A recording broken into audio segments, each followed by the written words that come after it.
Olá, tudo bem? Estamos aqui com você para mais um podcast Núcleos, onde nós revelamos a você, através de histórias, que é possível a qualquer pessoa alcançar o êxito e alcançar as bem-aventuranças de estar dentro do propósito de Deus. Você sabe, esse podcast tem por objetivo levar você a se redescobrir, sair do ponto de parada e ir até onde você pode alcançar. Há potencial em você, a essência de Deus está na sua vida e eu tenho certeza que, crendo em Deus como eu creio ou não, você tem algo de bom em você. E trazendo pessoas que têm histórias lindas, de superação, histórias que venceram o tempo, venceram as adversidades, venceram muitas coisas para chegar onde chegaram. E hoje eu tenho o prazer de estar aqui com um amigo, César Azevedo, ex-secretário de Urbanismo de São Paulo, porque ele está aí, uma nova trajetória, teve que deixar o cargo um pouquinho de lado. Para fazer isso você vai conhecer, não se espante com a orelha dele, não é bonita como a minha, porque ele é lutador e eu não sou, tá certo? Mas é um atributo, ele tem uma ferramenta que eu não tenho. E eu quero dar, seja bem-vindo, César. Olá, apóstolo Mário. Bom, é uma alegria muito grande estar aqui com você. Quero cumprimentar amigas e amigos que estão nos acompanhando. Dizer que poder compartilhar um pouco da minha história, conversar com um homem de Deus igual você e dizer tudo aquilo que Deus fez na minha vida, as portas que Deus abriu para mim, não que eu seja exemplo, mas para mim é um prazer muito grande, porque a gente tem que dar testemunhos e bons testemunhos. É isso aí.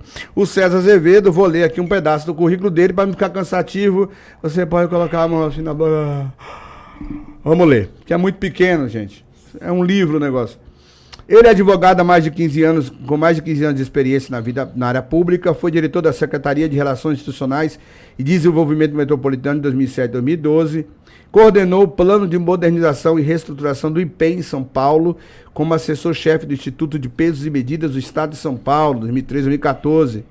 Foi diretor-chefe de gabinete da Fundação de Proteção e Defesa do Consumidor, 2014 a 2016. Pensa um lugar que é uma escola para o cara ficar bom na política, esse trem aqui. Está na Prefeitura de São Paulo desde 2017, atuou como chefe de gabinete de secretarias, subprefeituras, da Casa Civil, do gabinete do prefeito, lá para baixo. Entre fevereiro de 2019 e dezembro de 2020, atuou como secretário municipal de licenciamento de 2021 a 2022, assumiu o cargo de secretário municipal de Urbanismo e Licenciamento. Em 2022, passou a presidir a SP Urbanismo, agência reguladora de São Paulo. É um prazer estar contigo aqui, muito bom. Obrigado por ter aceitado nosso convite. Nos conhecemos através de um mala sem alça, que é o André Sanches, mala sem alça. Eu não gosto desse menino, mas como ele conversou comigo, falou que estava contigo, eu falei, se quiser trazer o seu amigo, vira meu amigo, porque eu conheci o André, ainda era magro. Então deve fazer tempo. Morava na comunidade do Peri, agora já tá. Deus prosperou. Agora tá no Jardim São Bento, Deus Jardim prosperou. São Paulo, já tá no, né? Nem no Peri mais vai e tal. Não visita ninguém, né, André? Só na época da eleição? Tinha cabelo, não era casado. Eu conheci o André há muito tempo. Mas a Patrícia fez boas maravilhas na vida do André. Eu não sei se ele fez pra ela, mas tudo bem, vamos deixar isso pra lá. O entrevistado não é ele, então vamos deixar esse assunto pra depois. César, me fale um pouco de você. Quem é você? De onde você veio? Qual a sua origem? Quem são seus pais? Como é a sua história? Fique à vontade, o programa é seu. Apóstolo, César Azevedo, lutador. Acho que os meus amigos não podem escutar, porque tá se vendendo como lutador, o bicho vai pegar quando você vir treinar. Sou um praticante de jiu-jitsu. Sou César Azevedo, filho do César e da Soraya. Meu pai funcionário público, minha mãe sempre se dedicou à família, ambos pastores. Então eu tive a oportunidade, o privilégio, desde muito cedo, poder crescer dentro da igreja, ter os Qual princípios. igreja? Comunidade Cristã da Família. Ok. Ter os princípios cristãos, isso faz toda a diferença. Claro. Na vida, na formação de qualquer ser humano, e é uma das maiores responsabilidades e objetivos que eu tenho, poder passar e poder criar as minhas filhas também com os mesmos princípios e a mesma formação. Você é casado, então? Ex-casado. Tem filhos? 2 filhas. Catarina e Helena, é uma das maiores virtudes. Não estão lutando jiu-jitsu? A Catarina, 6 anos, já é praticante de judô. Menos mal. Mas daqui a 2 orelha anos, vai machucar daqui também. 2 anos ela vai pro jiu-jitsu.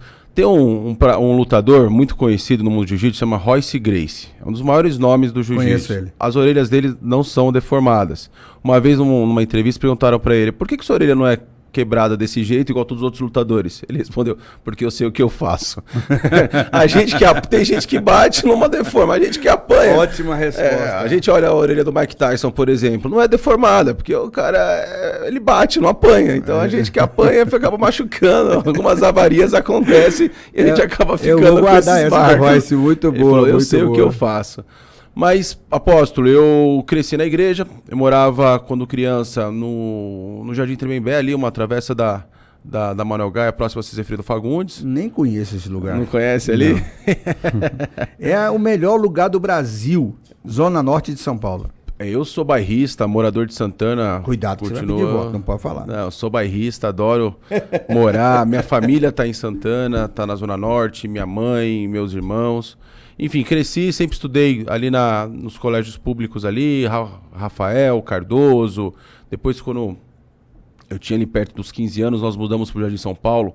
Estudei no Buenos Aires, que é um outro colégio também, sim. Bem conhecido na Zona Norte. E pude, bom, além de ter uma família com mais 2 irmãos, o Cauê e o Jonas, todos lutadores também. Meu primo também lutador, a família de faixa preta. E agora...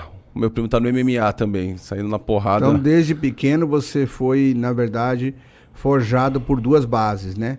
A base da fé, do ensinamento da palavra de Deus e a disciplina do exercício num estilo de luta. Porque artes marciais. Isso ajuda você a ter uma condução de resistência e persistência. E disciplina, com certeza. É excelente. Eu falo muito, apóstolo, e eu defendo que... A gente estava brincando, né, das minhas filhas... praticarem luta, eu acredito que a arte marcial, ela ajuda o ser humano a ter autoconfiança, a ter sangue frio e poder pensar antes de agir.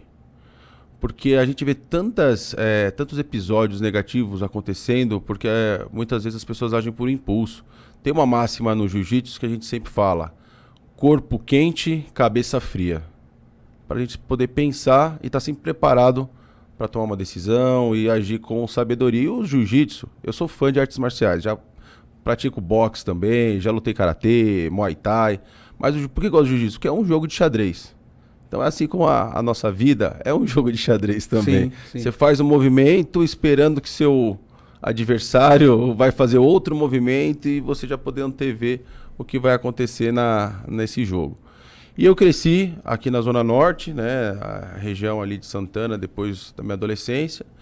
Pude fazer faculdade, né, eu não tinha condições de pagar uma faculdade. Quando eu tinha, com 16 anos, eu estudava de noite e trabalhava de office boy na Santa Efigênia. Aí, o que eu fiz esse período? Eu juntei um dinheiro, que eu falei, bom, o ano que vem é meu último ano no colégio. E se eu quero ter um estudo, eu preciso ter grana para pagar, né? E tem que fazer faculdade. Que faculdade você fez? Eu fiz Direito, mas vou contar a história. O que acontece? Eu no segundo ano do colégio, antigamente era colegial, né? Sim. Eu comecei a guardar dinheiro para que no terceiro ano eu pudesse pagar um cursinho para me preparar para os vestibulares. Você tem quantos anos? Hoje eu tenho 37. Cursinho médio, objetivo? Eu fiz objetivo, né? Que tinha um ali na Alfares de Magalhães, em Santana, ali uma travessa ali da Ezequiel Freire. Sim. Hoje não tem mais lá. E aí eu fiz o segundo colegial, com 16 anos, e guardei o dinheiro.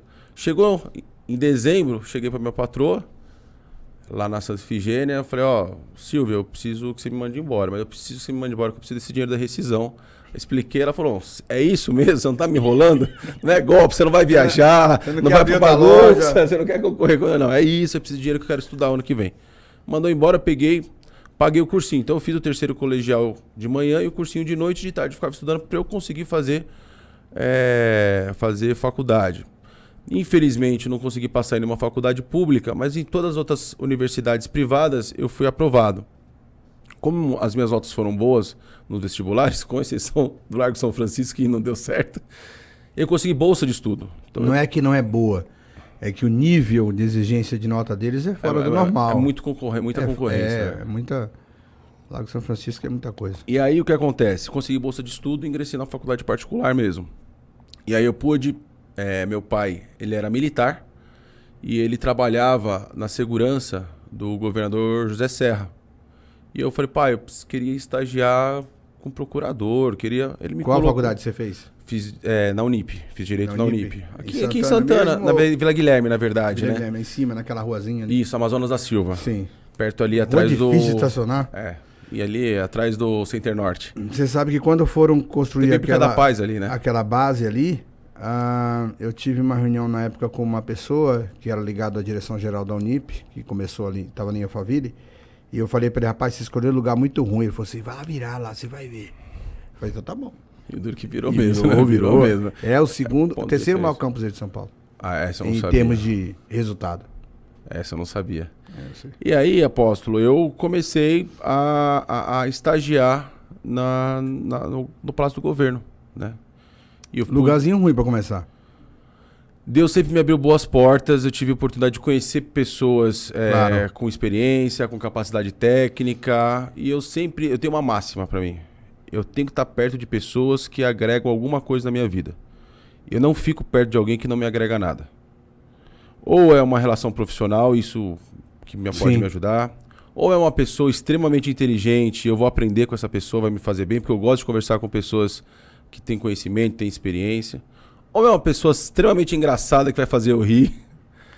Provoque em você alguma coisa que te ensine algo. Que eu ganhe alguma coisa com isso. Porque tá perto de uma pessoa que não vai me agregar nada... Só leva pra baixo, né?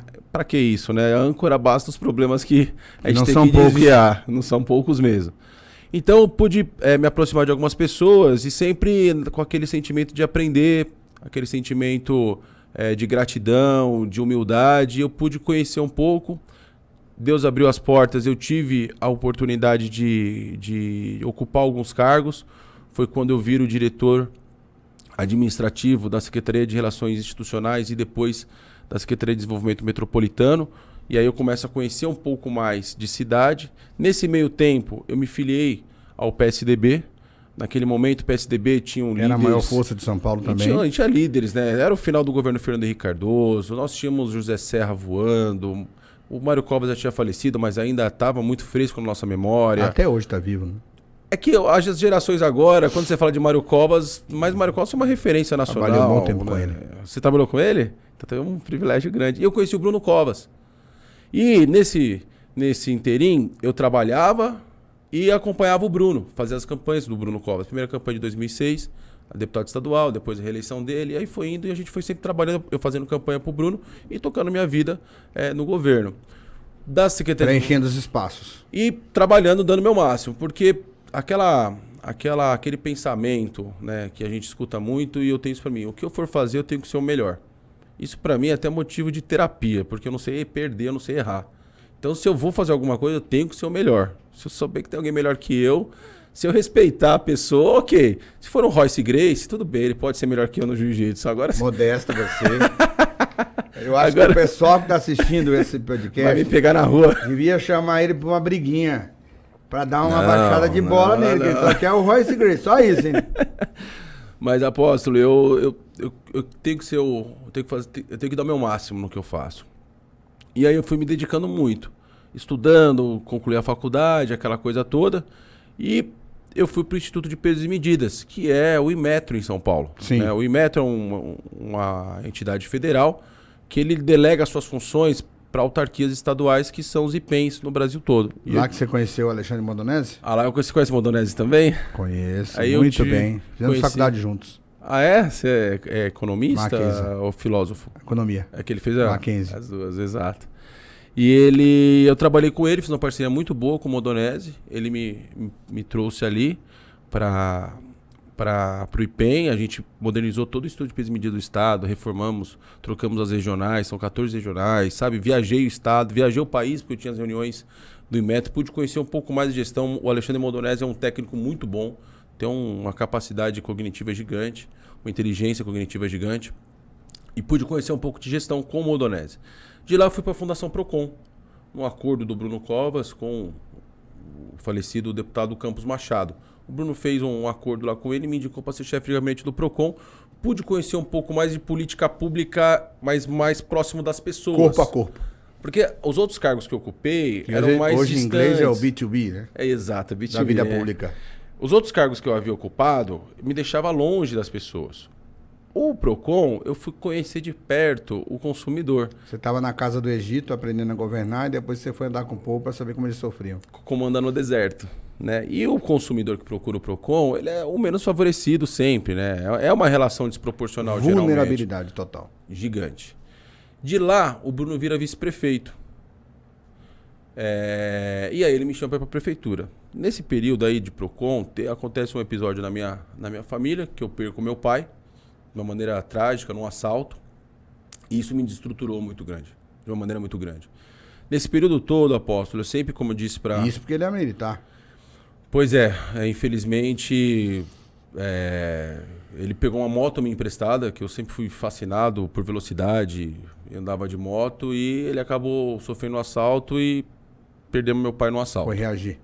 Nem deu tempo. Mas, e nesse momento, minha cabeça virou de ponta... Sim.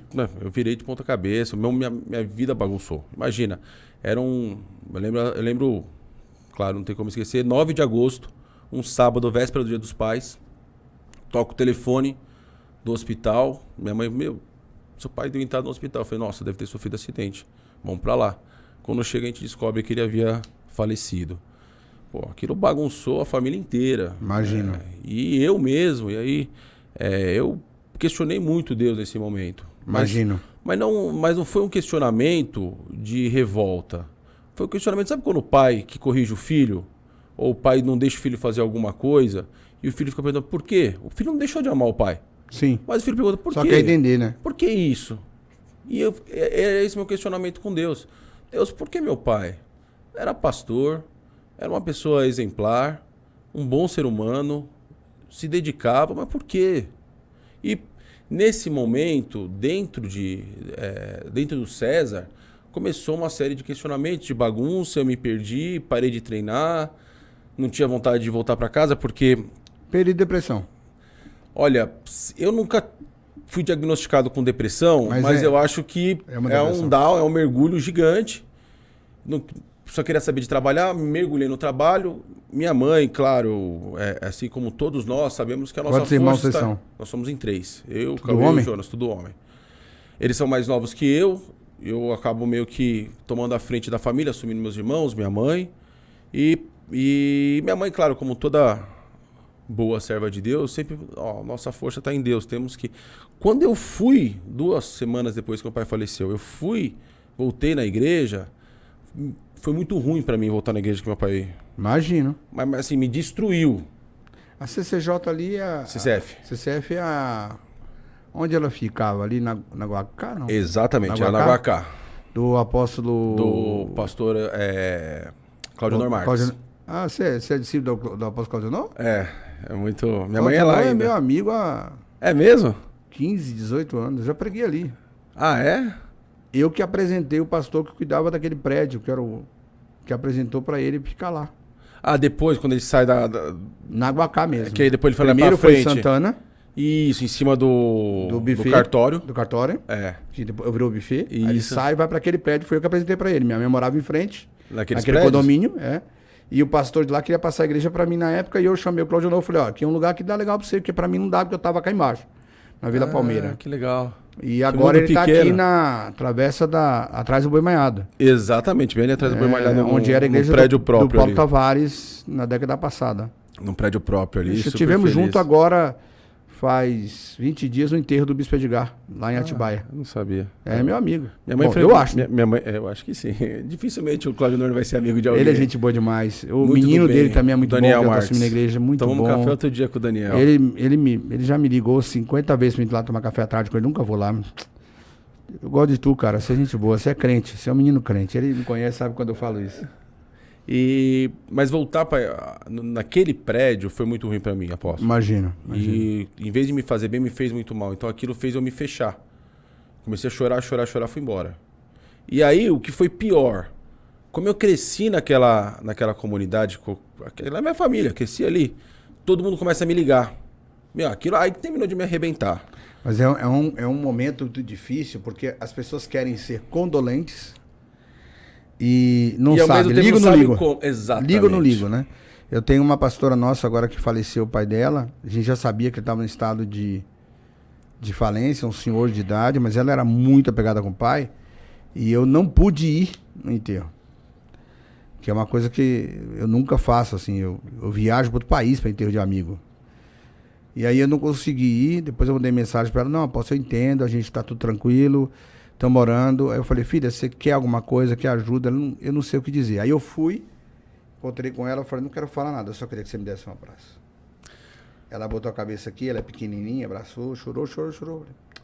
Deus te abençoe, fui embora. E depois ela comentou, isso aconteceu um tempo, ela comentou que foi o único alívio que ela sentiu em todo aquele processo, porque eu não orei, não profetizei, não falei, eu só fui o abraço do pai que ela não estava ali naquele momento. Mas é um insight que você, para ter, são 35 anos pastoreando. Então, para ter esse insight, tem que ter muita experiência, tem que olhar para a pessoa e dizer: nesse episódio, é isso que eu vou fazer, é difícil. Nesse momento da minha vida, logo depois que a gente enterrou meu pai, que foi no Dia dos Pais, no domingo, Dia dos Pais, a gente foi pra chácara. E como meu pai era militar, isso foi noticiado em todos os jornais. Então, Datena, aquele outro Marcelo Rezende. Só para ajudar, né? Mas eles pegavam de maneira negativa, espremiam ali. Eu cheguei a ligar, como eu já estava dentro do poder público e o poder relacionamentos. Público, eu cheguei: gente, por favor, respeita a minha família. Trata como se fosse... Porque assim, não noticiavam a ocorrência do meu pai. Eles noticiavam, porque esse policial era próximo do governador, a polícia agiu. Será que se fosse um outro policial agiria da mesma maneira? O Marcelo Rezende... Eles querem vender, né? Eu respeito a memória do Marcelo Rezende, né? Mas ele chegou um dia e falou assim: como que um policial militar pode estar numa moto daquela? Que era uma moto importada. Aí eu liguei, eu falei: olha, se ele fizer qualquer tipo de insinuação desse nível, eu vou processá-lo e eu vou pra televisão também. Porque essa moto não era do meu pai. Essa moto era minha. E ela tá no meu imposto de renda, eu tenho salário e eu comprei ela. Então, muitas vezes a imprensa acaba sendo injusta e cruel sem saber que ela tá afetando e machucando alguém. A famosa empatia, né? Que as pessoas ela pode... Eu faço parte hoje de uma TV chamada Rede Mais Família, Canal 36. E eu tenho um programa lá e participo de outros programas também. E eu sempre digo para as pessoas que é muito bom ter uma TV como aquela que prega o dia inteiro coisas boas, independente de ser evangélico ou não. Porque hoje é uma latrina mental. Pelo amor de Deus, as pessoas gostam, né, da desgraça. Mas enfim, teve o apóstolo estava falando, né, desse episódio que o apóstolo abraçou ali uma irmã. E eu me lembro que eu estava na chácara, chegou um pastor para nos visitar. O pastor entrou com a Bíblia debaixo do braço e eu estava naquele momento, não quero nem ver esse cara. Porque tem uma coisa, eu vou falar para vocês, não me corrijam, tá? Mas tem uma coisa em velório de crente que é complicado. Não sei quem inventou e por que as pessoas sentem no coração de pegar o violão e começar a tocar louvor. Os louvores que tocaram no velório do meu pai me marcaram de uma tal maneira que até hoje, se eu escuto, eu começo a chorar.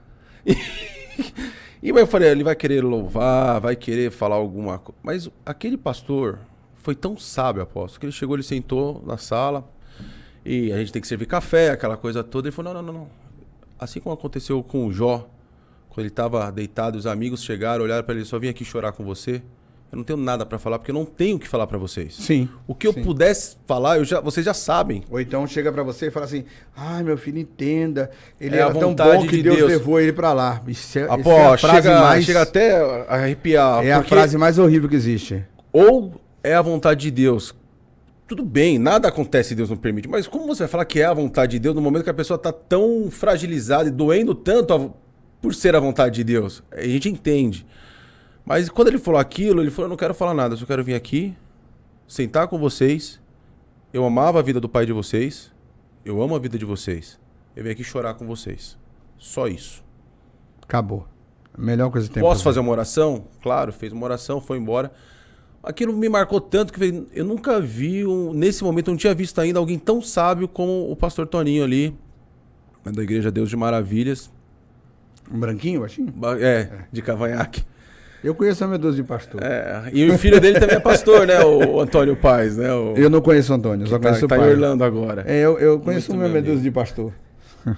E ali, apóstolo, me marcou muito, enfim. E como você saiu desse tobogã? Porque assim, é importante dizer para você que está em casa, que está assistindo esse podcast, nós estamos ouvindo a história de uma pessoa bem-sucedida, um lutador, uma pessoa que vivia com o salário de um pai que era um funcionário público, um militar, com 2 irmãos caçula, sempre mesmo com a presença do pai tendo esse papel, passa para ser um auxiliar no ministério, no serviço público, em 2 funções de total articulação, pelo que ele falou, que é uma escola, você lidar com, nem que seja abrir a porta para um prefeito todo dia e fechar para o outro, é uma articulação, ele aprendeu isso, e agora no melhor momento da sua vida, seu pai falece de forma vituperante, e ele se torna uma pessoa sem equilíbrio, perde o norte e vai lá no fundo do poço. Será que essa pessoa pode superar isso?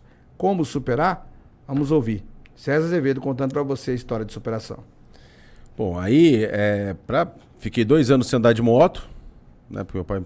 E eu me culpava, apóstolo. Eu imagino. Eu que dei a moto, eu que emprestei. Por que eu emprestei? Eu cheguei a falar, eu matei meu pai. Era muito... E eu olhava, às vezes, não tinha nada a ver. Mas eu olhava para meus irmãos, para minha mãe, da forma que eles olhavam para mim, eu falava, eles estão me culpando. Eu estraguei a vida de todo mundo. Foi uma loucura. Isso levou um tempo para eu... Imagino. Mais de ano, para eu poder tirar isso da minha cabeça. Como você acha que foi o mindset, o momento desse upgrade para você sair desse estágio de sentir acusado, de sentir culpado, para dizer, não fui e eu tenho que celebrar o que ele me ensinou, honrar o que ele me ensinou e continuar seguindo? Apóstolo, eu, como tudo na minha vida, eu acho que você precisa de tempo para digerir e nada... do dia pro outro. Do dia pro outro é um milagre. Né? De processos como esse. Claro, a gente acredita em milagre, pelo amor de Deus. Não é isso claro, claro. Mas nada é virar a chave. Então foi um processo de eu entender, escutar outras histórias, aprender, participar de grupos de pessoas que passaram por algo semelhante ao meu, conversar. Eu lembro que eu cheguei para um pastor amigo meu e falei assim, eu não consigo mais ir na igreja, cara. A igreja me faz mal. Ele falou, pelo amor de Deus, como assim? Não é Deus, não é isso. Mas... a memória do meu pai me machuca. Me machuca. Ele falou, faz o seguinte, vai numa igreja que ninguém te conhece. Que ninguém conhecia seu pai. Eu comecei a frequentar outras igrejas, que eu entrava, saía, igrejas grandes, sem ninguém me conhecer.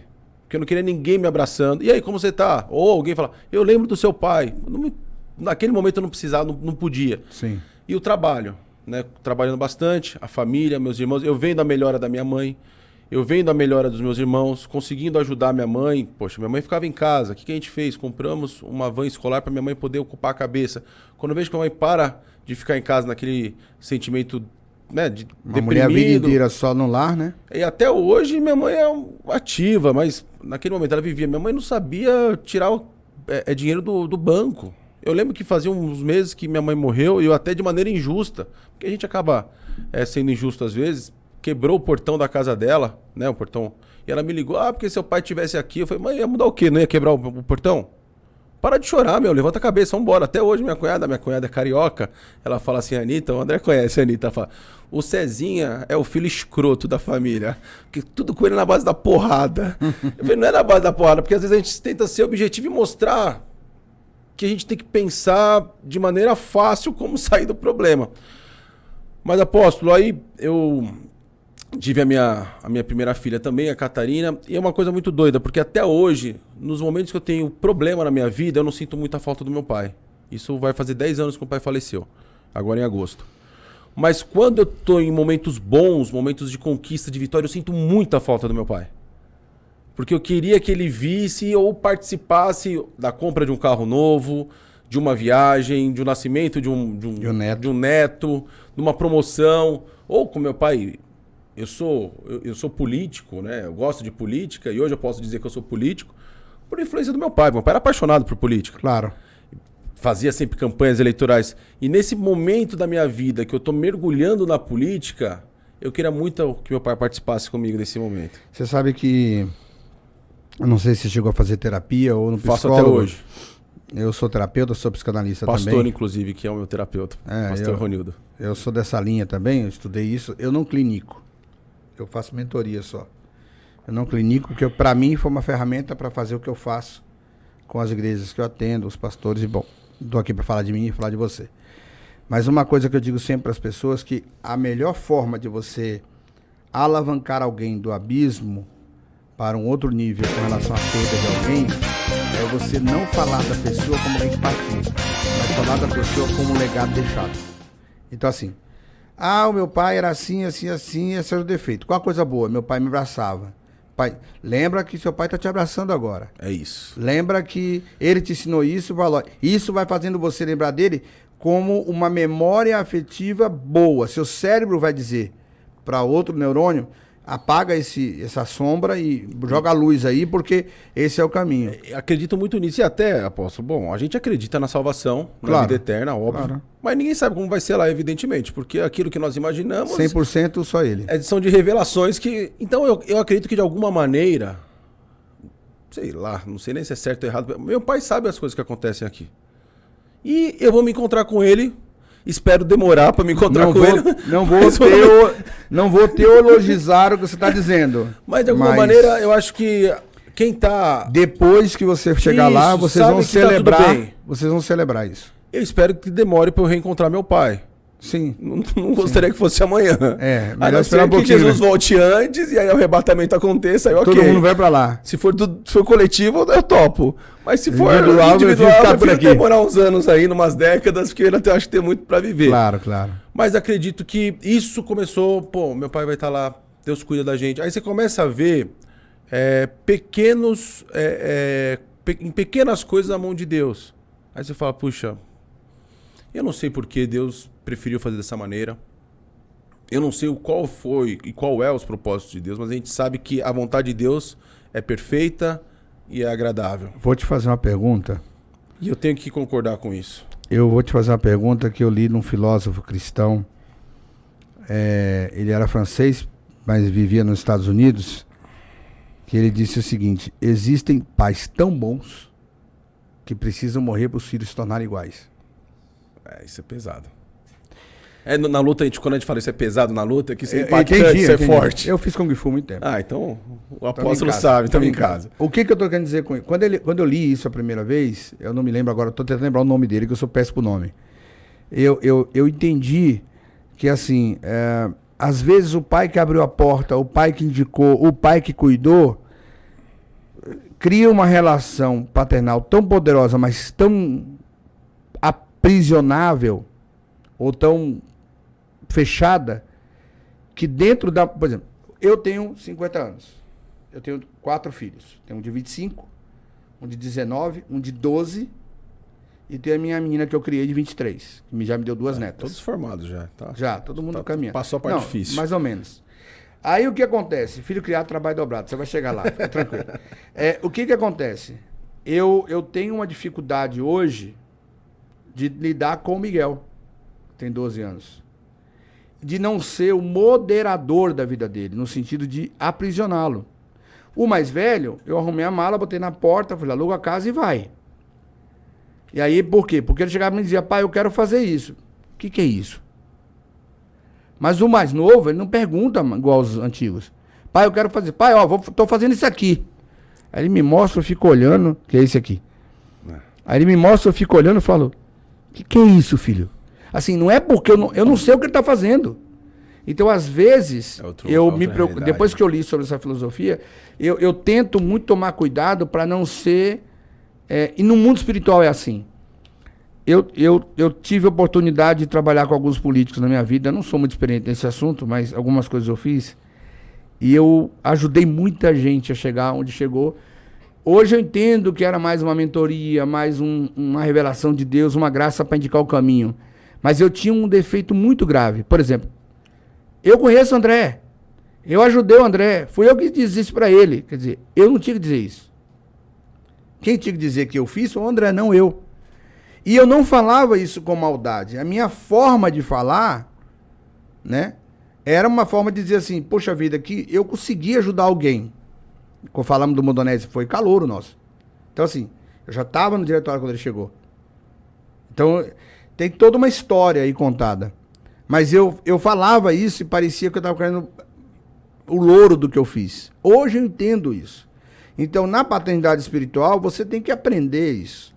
E eu aprendi isso na paternidade espiritual. Que você tem que valorar o que você fez sem falar. E às vezes tem pais que têm dificuldade disso. Você está fazendo isso por quê? Ele quer o teu sucesso. Eu não sei se foi o teu caso, mas eu senti aqui no espírito de falar sobre isso. Ele, de certa maneira, comemorava, mas podaria. Entende? Fica parecendo que você está debaixo de uma coisa que não é você. E às vezes Deus precisa que a pessoa seja ela. Se Abraão não morre, Isaac não é Isaac. Não adianta. Isaac nunca será Isaac com Abraão vivo. Verdade. A gente tem que entender isso. Se Jesus não morre, nós não seríamos filhos. Justo. Então, eu acho que dentro do perfil que você está me falando aqui, fazendo uma análise rápida dessa história sobre seu pai, talvez Deus tenha recolhido ele para que você, com a sua liberdade, pudesse chegar mais longe de onde ele chegou com os princípios que ele te ensinou. Acredito nisso, né? Porque o meu pai sempre foi uma pessoa muito exigente.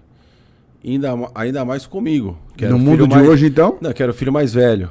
O que eu mais escutava, você tem que ser exemplo para seus irmãos. Já fui castigado por besteira que meus irmãos fizeram. Isso pra mim sempre normal, né? Pô, mas eu eu também fui mais velho. Eu tava lá. Por que eu tô tomando? Porque você tinha que estar junto, tem que estar cuidando. Você é responsável por eles. E talvez também, apóstolo. A sina do filho mais velho, senhor. Mas também, como Deus sabe tudo o que faz, evidentemente é perfeito, meu pai me preparou também, inconscientemente, para o momento que eu tive que assumir a família. Ser um ponto de referência. Hoje, meus irmãos, cada um tem a sua vida, enfim. Mas ali, foi um divisor de águas na minha vida, né? Aquele trauma, aquele momento que eu passei com meu pai foi um divisor de águas e eu mergulhei no trabalho. E aí, só voltando um pouco, num período que eu vivi no meu ministério, na igreja, eu escutava muito, olha, Deus te chamou para ser pastor.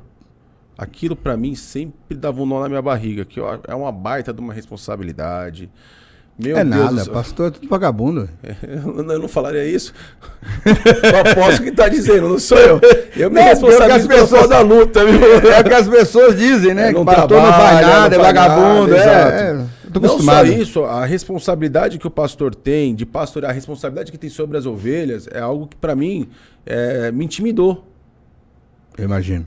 E aí eu descubro, e uma vez eu escutei uma pregação e tal, e eu descubro que o meu chamado é servir, mas não na igreja. É um serviço público. É o serviço público. Seu chamado é para o reino, não do reino. Exatamente.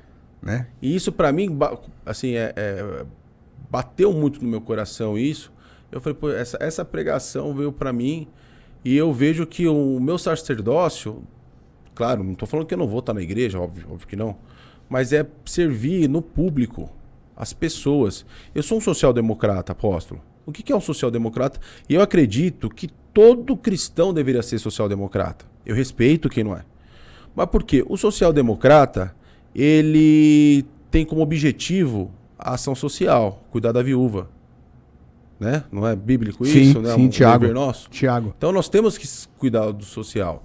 Mas a gente tem que ter responsabilidade também com o fiscal, com a economia. Que esse é o social-democrata. É o cara que ele tem um objetivo que é cuidar do social, mas ele é responsável do ponto de vista econômico. Não é aquela extrema esquerda maluca que engorda a máquina pública, faz ações sociais, não está nem aí com a economia, com a vida financeira do país, da cidade ou do estado. Posso te dar uma definição que o Clóvis me disse uma vez? Eu estava sentado numa reunião na Secretaria de Tecnologia, o Hermes Capaz era o deputado federal e era secretário, e ele foi participar da reunião com a gente, e eu estava lá naquele dia, e o Covas falou, eu sou um social-democrata porque eu não faço assistencialismo. Eu crio cultura social para tirar as pessoas do abstracionismo. E quero que vocês entendam uma coisa. Democrata não é ser só quem deixa o outro falar. É uma forma de governar. É isso. O Covas é o... Então, assim, para mim é o resumo do resumo. Então, quando eu digo isso, eu me qualifico como... O Bruno falou isso na campanha passada e é muito... As pessoas às vezes não entendem porque nós estamos vendo uma realidade política no país e no mundo de radicalismo. Eu sou contra o radicalismo. Mas o Bruno falou, eu sou um radical de centro. Porque o Bruno é um centro-esquerda. Ricardo tá nessa pegada também, né? O Ricardo tá nessa pegada, mas eu vejo o Ricardo um pouco mais conservador do que o Bruno. Por causa da idade também. Eu acho que perfil também. Idade também. Então, idade Mais talvez. maduro. Quando eu ficar um pouco mais velho também, tem coisa que você não vai abrir mão um pouquinho mais. Tem coisa que com o tempo você não abre mão mais de forma nenhuma. Mas você sabe que o Bruno, mais novo tudo, ele tinha algumas pautas... Ele era político sensacional. Não, tava no DNA, no pedigree dele, né? Cresceu no Palácio do Governo do lado do Mário Covas. Você sabe que eu acho que talvez seja uma bobagem que eu vou dizer, não sei. Eu não tenho tanto conhecimento em política assim. Mas acho que o Bruno foi o verdadeiro herdeiro, né? Do perfil político do Mário Covas. O Bruno foi o único herdeiro do Mário Covas. Todo respeito ao Zuzinha, que é meu amigo, que é filho do Mário Covas, foi vereador. Não tem, mas né? como o Bruno, não tem como. Eu acho que o Bruno honraria carregar Covas no nome. O Bruno ia ser presidente da Essa é a República, ideia. apóstolo. Eu tenho muito... Porque o Bruno era um cara respeitado por onde quer que ele passasse. E ele passava Eu não uma concordo com você nessa questão Não? de chegar à presidência da República. Eu acredito. Mas acho que ele seria um dos políticos do alto clero do Senado brasileiro. Mas presidente não. Você acha que não? Não acredito. Bom, eu não vou Não discutir desmonta, isso. Não desmonta a minha... Acho que ele era sensacional, mas não tem esse perfil. Eu acho que como executivo, ele era um péssimo político. E como político, ele era um parlamentar, vamos dizer assim, ele era um ótimo executivo. Entende? E eu acho que o cara, para ser presidente, ele tem que ser um ótimo executivo e um mediano político. Porque ele tem agentes para fazer isso. Olha, eu concordo com o que o apóstolo está falando, mas depois do Fernando Discordo Henrique... também. Não, mas Discordo depois também. do Fernando Henrique não tivemos nenhum exemplo de uma pessoa como o que o apóstolo está dizendo. Mas, o que eu posso afirmar aqui é... Tivemos, por exemplo, o presidente Lula, extremamente político e um péssimo executivo. É isso. Né? Então, assim, a gente E tem aí, esses polos. Sem querer... O próprio Bolsonaro... Extremamente executivo e péssimo político. Político. Então, Sem querer assim, criar polêmica. tem que criar... Um equilíbrio. Não, aqui, no nosso podcast é para falar o que a gente pensa isso. mesmo, né? E, aliás, quanto mais esdrúxulo for, mais viraliza, é melhor. É porque a gente tem que ser verdadeiro, falar o que pensa, né? Estamos aqui para isso. É Então, isso. assim, eu penso que... Eu não quero entrar na questão de discussão política, porque aqui eu não sou político, né? Eu sou só um entrevistador bem amador ainda, que eu estou começando. Mas eu entendo que essa construção é muito difícil. Eu conheci 2 políticos na minha vida que me marcaram muito, como pessoa. Um frequentava a minha casa do meu pai, a gente estava muito próximo, que foi o ACM. Para mim, se São Paulo ACM tivesse... ou Antônio Carmalense. O vô. O Não, vô, o Neto. o vô. O Neto também eu conheço. É. Mas o Neto é outra relação. Se nós tivéssemos em São Paulo, há 20 anos atrás, um ACM, Ah, sem dúvida. São Paulo seria, sem sombra de dúvida, maior do que Manhattan. Assim, porque ele tinha um perfil executivo muito brutal. Assim. Ele realmente realizava. Pra você ter ideia, eu morei numa cidade chamada Pau-Brasil, Bracamacã. A gente passava, quando chovia, 3 dias para chegar na outra cidade. Uau. Ele fez a pavimentação daquele lugar. Isso fazem 40 anos. Até hoje nunca teve um remendo. Ô, louco. Sério? Sério. O cara era bom. Ó, a gente teve um Ele prefeito era muito focado. Acho que o mais perto nesse sentido que eu vi em São Paulo foi Maluf. Fora disso, Pô, eu não vi sabe- nenhum outro parecido. sabe um- Não com esse perfil. Eu vou... O Kassab era um Então, eu vou pouco tirar... próximo disso. Eu vou tirar o Mas- Bruno. E o Mário Covas, que eu acho Tá, que... o Mário Covas é... Ele era unanimidade. 10 vezes melhor que o Fernando Henrique. Qualquer pessoa. Ele era 10 vezes... Não é porque morreu, não. Não, porque Ele melhor era mesmo. 10 vezes melhor do que o E Fernando se ele não Henrique. tivesse morrido, ele seria o sucessor do Ah, Fernando sim. Henrique. Não, E o seria o Brasil estaria numa presidente. outra situação. Ah, sim. Mas eu vou tirar o Bruno, porque o Bruno era um amigo pessoal, foi meu líder político. Aí, mas eu vou tirar. Mas Aí, sabe uma é outra panelinha pessoa já, que é eu sempre- panelinha. Aí já é panelinha. Mas sabe uma outra pessoa, um outro líder paulista, que eu sempre admirei, eu gosto muito, infelizmente já não está tão atuante, o José Serra. Eu acho um executivo muito bom. Mas não acho ele tão habilidoso político. Mas eu vou dar um exemplo atual. Que o apóstolo disse de você conseguir equilibrar o executivo com o legislativo. Vou dar o exemplo do governador Tarcísio. É um Ele tá executivo fazendo bem. muito bom. Tá fazendo bem. Mas o que ele fez? Que isso eu achei muito... Desculpa a palavra, não vulgarizem. Muito malandro da parte dele. Ele trouxe o Kassab para ser o político dele. Sim. Que é um habilidoso demais. O Kassab é o monstro da política. Eu posso te falar uma coisa? Gente, isso aqui Não dou voto a nenhum deles, tá? Não tô fazendo campanha pra ninguém. Não tô fazendo Política campanha. até ele. Se quiser, eu vou estar nessa câmara aqui com o meu diretor. Se quiser, vota nele, faz campanha com ele. O meu deputado, todo mundo sabe quem é. O problema é dele, mas eu vou dar minha opinião, já que eu tava falando. Começa a futucar esse assunto. Vai que vai. Fica até É às igual cinco- futebol, vai é igual cinco- futebol. É igual 5 futebol. horas de gravação. Mas eu acho, eu não tenho relação pessoal com ele, eu nunca tive relação pessoal com ele. Tarcísio ou Kassab? O Kassab. O Tarcísio, nós tivemos um trabalho em conjunto quando ele trabalhava em Brasília, para o outro partido. Na época do DENIT. Então, assim, eu acredito que o Kassab foi e é o melhor político do estado de São Paulo. E um ótimo executivo. O que eu acho que ele equivocou-se foi na assessoria. Ele começou, quando ele saiu do executivo, e ele começou a entender que ele colocou no executivo de forma errada algumas coisas, ele percebeu. Se ele tivesse percebido... Eu tenho um amigo pessoal, amigo mesmo, que é da cozinha dele. E ele me disse uma coisa um dia, que na conversa entre eles, se o Kassab tivesse percebido o que era ser o político que ele é hoje, quando prefeito de São Paulo, ele seria o presidente da República. Não, porque sem ele dúvida. é muito, e é bom discurso. Ele não é ruim de fala. Não, ele é hábil. O Kassab é meu amigo. Eu tenho uma boa relação com o Kassab. Meu não é, mas... É um amigo pessoal. Não é porque ele nunca quis ser e não precisa de mim nem pra ser amigo meu, Não, mas... achei ele fantástico. Na minha trajetória... Achei ele fantástico, Vou fazer um de paralelo, verdade. depois a gente volta pra política. Na minha trajetória, quando o Bruno Que é o objetivo do podcast. Vambora. Quando o Bruno vira vice-prefeito, e ele é secretário de subprefeituras também, ele me chama e fala, Cezinha, você é um cara que tem currículo capacitado, eu preciso que você me ajude agora na prefeitura. Então eu falei, mas o que você tem pra mim? Ele falou, quero que você seja chefe de gabinete da Secretaria de Subprefeituras. E aí a gente reestruturou. Aí, nesse momento, eu trouxe o Alexandre, o Modonese me levou pro IPEM, aí eu trouxe o Modonese pro grupo do Bruno. Eu apresentei o Modonese pro Bruno. Você que deixou ele na cadeira, então? Não, é competência do Modonese, ele é um técnico, mas eu apresentei ele pro Bruno porque o Bruno era meu amigo pessoal. É bom saber disso. E aí eu trouxe o Modonese, o Fábio Lepic, uma turma pra próximo do Fábio Bruno. Augusto Martins de Pique. Que é...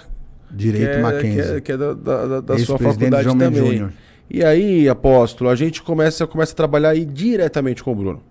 E aí eu fui chefe de gabinete da Secretaria de Subprefeituras, reestruturamos, porque quando nós herdamos, eu sei que está na moda, a classe média, os jovens, está na moda defender quem dá bolos por aí, mas quando a gente herdou a Prefeitura de São Paulo da esquerda, do Haddad, a gente pegou terra devastada, eles tiveram a capacidade de queimar HDs de computador, sem compromisso nenhum com a cidade. Cidade quebrada, enfim. Não Aí- vou falar o que eu sei. Aí da Secretaria de Subprefeituras, eu fui chefe de gabinete da Secretaria da Casa Civil. Aí o João Dória renuncia e vai Pro governo. disputar o governo do estado. O Bruno assume a prefeitura e vira o chefe de gabinete do prefeito. E aí, chefe de gabinete do prefeito, quem conhece a estrutura, é o melhor cargo, porque você não assina nada, porque o chefe de gabinete não é ordenador de despesa, não assina contrato nem nada. E você manda pra caramba, porque é o prefeito falando, você manda na prefeitura inteira. Mas eu assumi, aí eu fiquei 3 ou 4 meses só como chefe de gabinete do prefeito, a gente fez todas as nomeações, o Bruno estruturou o governo dele, e eu assumo a Secretaria de Gestão Municipal, porque nós passamos a primeira reforma da Previdência Municipal. Foi a primeira experiência que eu tive de coordenar um processo grande dentro da cidade. Eu, seu coordenador. Então, eu negociava com o sindicato, com os servidores públicos e com a Câmara Municipal. Teve um dia, na votação, final de dezembro, perto do Natal. Eu tive que sair da Câmara Municipal, teve manifestação. Vocês vão lembrar, foi um dia que os manifestantes derrubaram as grades da Câmara, quiseram Eu entrar. tava lá. E eu... Você tava manifestando? Não, mas eu tava que na susto. Câmara. Senão o Apóstolo ia me pegar aqui agora. Não. E eu ali, o presidente da Câmara era o Eu sou a favor da privatização. Eu também. Né? Eu sempre fui. Eu sou um cara que, quando a gente fala de economia, eu sou um cara liberal. Enfim. Eu estava ali... Eu gosto da economia mista. O Milton Leite ali, eu falei para ele assim, presidente, deixa que eu saio lá. Eu tô acostumado com luta, eu gosto de luta. Deixa que eu saio lá, vão me dar um soco, eu vou ficar com o rosto machucado, vai sair no jornal, a opinião pública vai ficar do nosso lado, vamos ganhar a galera rapidinho, vamos matar eles. Politicamente falando, ele falou, você tá maluco? Você sai lá, os caras vão te matar lá fora. Não sair vivo. Me colocaram no porta-mala de um carro de um vereador para eu poder sair da Câmara Municipal. Olha que bizarro, mas foi super divertido, enfim, virou piada depois. Aí de lá eu assumi a Secretaria de Licenciamento, em 2019, janeiro de 2019. Licenciamento, urbanismo. Pude fazer uma revolução na liberação de alvarás da cidade, combater corrupção. Fui ameaçado de morte. Trabalhei muito nessa área quando o Sábio era prefeito e o Serra. Tinha uma empresa nessa área. É mesmo? Foi quando o Leozinho chegou dos Estados Unidos e foi trabalhar comigo. O Leozinho, meu amigo. Tinha 5 escritórios. Então o apóstolo só sabe engenheiro o que 47 com o Nextel 1000. Então o apóstolo sabe o que é a estrutura, Sei. esse organismo dentro da prefeitura. Eu não conheço muito, mas alguma coisa eu ouvi falar. Apóstolo, eu cheguei a receber ameaça de morte da minha casa, com foto da minha filha. Eu tive que... Foi aí quando eu procurei o Bruno, não tá dando, olha isso que tá acontecendo. Você mandou eu moralizar a coisa, agora você me ajuda, velho. Pelo amor de Deus. Ele falou, não, calma aí. Aí eu andava com escolta policial, querendo colocar colete à prova de bala. Foi um momento... Mas eu gostei daquilo, sabe? Te dar quando aquela você adrenalina. faz o que você acredita, o que é certo. E você passava, tô num filme dos Estados Unidos aqui, olha que legal e tal. E você começa Falando de a dar licenciamento, o referência. que você está achando dessa retomada de levantar a mesa e cadeira em São Paulo que está acontecendo, somente na região da Zona Sul ali? Levantar mesa e cadeira? É, porque antigamente tinha acabado isso, agora voltou de novo. Os caras chegam no bar, não dá nem multa, já sai recolhendo tudo. Olha, apóstolo, Eu sei que o processo ficou digital, eu tô fora disso há muito tempo. O que acontece? Mas por exemplo, eu fui procurado essa semana por um grupo de 8 numa rua só com o mesmo problema. Então, isso daí é um processo de licenciamento das subprefeituras, não da Secretaria de Licenciamento, né? É as TPUs. Né? Ainda tá ligado à prefeitura local? A subprefeitura, a Ok. prefeitura regional. Mas eu acredito que existem posturas municipais, a gente tem que seguir. O que a gente tem que trabalhar é para mudar essas posturas municipais. Eu sou contra você não deixar você ocupar a calçada, desde que a calçada consiga respeitar o espaço para o pedestre e para o cadeirante. Sim. 1,10. E se a gente passou... 1,20. Se a gente passou por um período de pandemia, e o que a gente aprendeu na pandemia? Quanto mais as pessoas ficarem fora de lugares fechados, é melhor. A Covid está controlada, mas a gente tem influenza que voltou, H1N1. Então, quanto mais poder ficar na rua, na calçada... E, pô, eu vou falar uma frase aqui, as pessoas falam que eu sou meio maluco, é uma frase um pouco esquerdista que eu não sou. Mas cultura também é ocupação da rua. Sim. De maneira regrada. Não, é uma forma de você... É uma política pública. Política pública, é uma política cultural. Eu na minha época era 1,10, por isso que eu falei, quando a gente fazia o alvará, a gente fazia o desenho, era 1,10 e tinha 1,40 com desvio. Como é hoje? 90 centímetros pro cadeirante. Sim. E mais 30 pro Ok. pedestre. Era 90 centímetros e mais 20 20 pra gente deixar o espaço. E aí, apóstolo, eu me dediquei, né? Aí coordenei... Eu fiz mais de 1.000 TPU em São Paulo. Uau, bastante mesmo. Alvará mais de 4.000. Ia dar um título de campeão pra Mais ti. de 4.000 eu fiz. Na Secretaria de Licenciamento, eu pude conhecer todo o mercado imobiliário de São Paulo. Hoje são amigos, as grandes incorporadoras viraram meus amigos. Isso é bom. Tem me ajudado bastante. E eu parti... Você começou a conhecer também a cidade, né? Porque Apóstolo, nessa subprefeituras. Nessa posição de licenciamento, você entende o barzinho do seu Zé lá em Pedreira, Joba Rural na Zona Norte, Pedreira na Zona Sul, lá no fundão da cidade de Tiradentes, e conhece também o barzinho da Vila Madalena, do Itaim Bibi e da Rua Jardins. Apóstolo, Se é que eu tô falando uma coisa certa aqui. Da Secretaria de Subprefeituras, que eu pude começar a conhecer a cidade. E como que a cidade é complexa. 11,5 milhões de pessoas. Mais de 1.400 favelas. 474 mil famílias no déficit habitacional. Sabe? A gente sabia que quem mora na periferia vive 11 anos a menos do que quem mora no centro expandido. É cruel. Sim. Mas o que acontece? Eu descobri que na cidade de São Paulo tem 2 barragens de água. Eu pude conhecer tribo indígena. Sim. Você fala, cara, isso tá muito longe da minha realidade, mas isso é a realidade. E tá em São Paulo, né? E tá em São Paulo. Gente, nós estamos aqui com o nosso querido César Azevedo, falando para você da vida dele, da história dele, da superação com o seu pai, do falecimento do seu pai, tudo que ele enfrentou. E nós estamos chegando para o final do nosso programa. Acabou caminhando para o caminho da conversa política, porque ele está enfanhado nisso, a história de vida dele está conectada com isso. E nós temos que liberá-lo, porque o homem está com uma agenda muito concorrida, né? E nós somos só um pedacinho assim. Não fala isso, por do favor. que ele está passando. E ele tem que sair daqui a pouco da gravação aqui do nosso podcast, mas eu gostaria muito que você prestasse atenção nas próximas palavras que ele vai dizer, que ele vai entregar. Ele é pré-candidato a vereador da cidade de São Paulo quando estamos gravando esse programa do MDB. União Brasil. União Brasil, que era o antigo MDB, né? Antigo PMDB, Democrata? Do DEM? É. Então tá vendo como eu tô informado? Eu tô totalmente atualizado. Mas tá no mesmo campo político, tá ok. Tá na mesma esfera. Ele é candidato a vereador pela cidade de São Paulo, que só para você saber, é a quarta maior do mundo. E ele vai falar com você agora, como pessoa, do que ele acha que você pode fazer, aquilo que ele quiser dizer. Temos alguns minutos, quero que você preste muita atenção, não saia até o final, porque tem mais uma mensagem para você. César, é contigo. Apóstolo, para concluir, contei um pouco aqui da minha trajetória na prefeitura, assim, pelo lado do Bruno, e nesse momento eu era filiado ao PSDB até abril, começo de abril. Quando eu vejo que o PSDB ele toma um rumo de estar com a Tabata do Amaral, nenhuma crítica à Tabata, respeito. Todas as críticas à Tabata. Não, mas eu respeito. Nós somos adversários, mas eu respeito. Mas quando parte pro rumo... Posso te corrigir? Lógico. Respeitar não significa conviver para a coalizão. Tem gente que eu respeito, mas não senta na mesma mesa comigo nunca. Por isso, apóstolo, que quando eu vejo que o PSDB toma esse rumo, e eu acredito que o legado do Bruno Covas, a continuidade daquilo que vem sendo feito na cidade de São Paulo é com o prefeito Ricardo Nunes, que eu me desfilio do PSDB e procuro um outro partido que acredita no projeto do Ricardo Nunes. E fui convidado pelo vereador e presidente da Câmara Municipal, Milton Leite, a ingressar no União Brasil. Conversei com meus pares, inclusive com o próprio prefeito Ricardo Nunes, para que eu pudesse fazer essa migração do PSDB para o União Brasil. Ele concordou, me deu aval, o Milton me recebeu muito bem, que é um grande amigo. E eu começo agora um projeto, tive que deixar a prefeitura no começo de abril, porque agora eu acredito que, como eu disse aqui, a minha vocação, o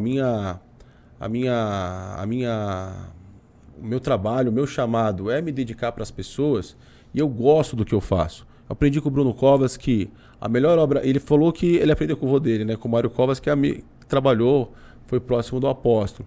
A melhor obra pública é aquela que diminui as distâncias. E quando a gente fala de diminuir as distâncias da desigualdade, é você trabalhar para melhorar a qualidade de vida de quem vive a cidade, quem mora na periferia, sabe, do mais pobre, do menos favorecido. E eu começo agora um projeto de pré-candidato a vereador, porque eu tive uma experiência muito grande no Executivo e acredito que eu consigo colaborar agora no Legislativo também. E essa construção tem feito com a formação de um grupo forte. Não defendo uma bandeira específica. O César é o candidato palmeirense. Embora isso é uma das maiores virtudes que eu tenho, que é ser palmeirense. Eu acho que eu vou ter que mandar ele embora do podcast. Começamos com uma divergência muito grande aqui, porque... Mas eu respeito, a aposta estar de verde. Eu tô de verde em homenagem a ele. Eu sou corintiano, rapaz. Enfim, eu sou um candidato que defende diminuir as desigualdades, trabalhar contra a intolerância, defender o menos favorecido, o mais vulnerável, o mais pobre. Então, essa pré-candidatura tem essa base, tem essa bandeira. E poder trabalhar para melhorar a vida das pessoas. Eu acredito que a religião, a igreja, ela chega onde o poder público não chega. E essa parceria que muitas vezes a gente faz entre o poder público e as igrejas consegue potencializar esse trabalho e fazer com que o resultado final seja ainda mais transformador do que já é. Só a igreja tem a capacidade de realizar a transformação na vida das pessoas. Não acredito que outro instrumento, outra política pública consiga fazer isso. Mas a igreja, sem essa parceria, ela acaba tendo menos força. Por isso eu quero deixar aqui, claro, eu como pré-candidato, apóstolo, tenho que pedir para me conhecer e se assim gostar, votar em mim lá na frente. Manda a rede social. Eu sou lá o César Azevedo, César Ângelo Azevedo, @César Ângelo Azevedo no Instagram. Mas eu quero deixar uma mensagem aqui para vocês. Estudem muito bem quem vocês vão votar. Estudem muito bem quem vocês vão escolher para estar à frente, tanto do Executivo da Prefeitura, como também do Legislativo, da Câmara Municipal, a partir do ano que vem. Porque a gente sabe que é um ensinamento, está em Salmos. Feliz é a nação cujo Deus é o Senhor, não é isso? Mas para que a gente consiga ter uma nação de baixo ou que respeite os princípios cristãos debaixo da cobertura de Deus, a gente tem que saber muito bem em quem colocar para governar a nossa nação. E isso parte da gente. Eu acho que quem deixa de votar por não ter candidato, eu acho isso uma falta de inteligência. Ou, o que é pior, às vezes a gente vota num candidato por o voto... me fugiu a palavra, apóstolo, o voto... De cabestro? Não, quando você vota, não é revolta de protesto. O voto de vou votar no palhaço de circo por um voto de protesto. Gente, você tá pegando o seu direito de cidadão e jogando fora. A gente vive uma democracia que nós precisamos escolher quem vai estar à frente da gente. Independente hoje da realidade que nós estamos, eu quero pedir para você, ore por mim, ore pelo prefeito, ore pelo governador e ore pelo presidente. Independente da gente gostar ou não deles, cada um num campo, a gente precisa orar por eles, porque a gente precisa da cobertura de Deus para que a gente consiga governar e passar por uma crise, como a gente está vendo recentemente, essa tragédia que está acontecendo no Rio Grande do Sul. É só Deus para nos ajudar a passar por esse enfrentamento e poder passar por essa crise. Estamos chegando ao final de mais um podcast Nuntes. Você ouviu a história do César Azevedo, mais uma história de êxito, de sucesso, um jovem que está dedicando a sua vida ao serviço público e agora colocando o seu nome para sua aprovação. Que você possa conhecê-lo melhor, sua rede social é César Ângelo Azevedo. César, nome ruim pra botar em rede social de política, hein, irmão? É que o meu nome é César Azevedo. Então tira o Anjo do meio. É que é meu segundo nome. Angel, mas você vai ser candidato? Não, é só César Azevedo. Então tem que botar César Azevedo na rede. Eu tô brigando com o candidato daqui. César Azevedo. Procura César Azevedo que vocês vão me achar lá. É uma foto de um rapaz bonito. Não, aí bem eu afeiçoado, já discordo também. Nós já estamos um monte de diferente. Aqui. Mas é isso aí, gente. Foi muito bom papo. César, muito obrigado por ter vindo. Deus abençoe. Amém. Que Deus abençoe a tua trajetória. Amém. Abençoe a sua família. Te direcionando seus passos e te faça bem-sucedido. Vamos embora. Acabou nosso podcast. Deus abençoe. Fique com Deus. A paz e na graça do Senhor.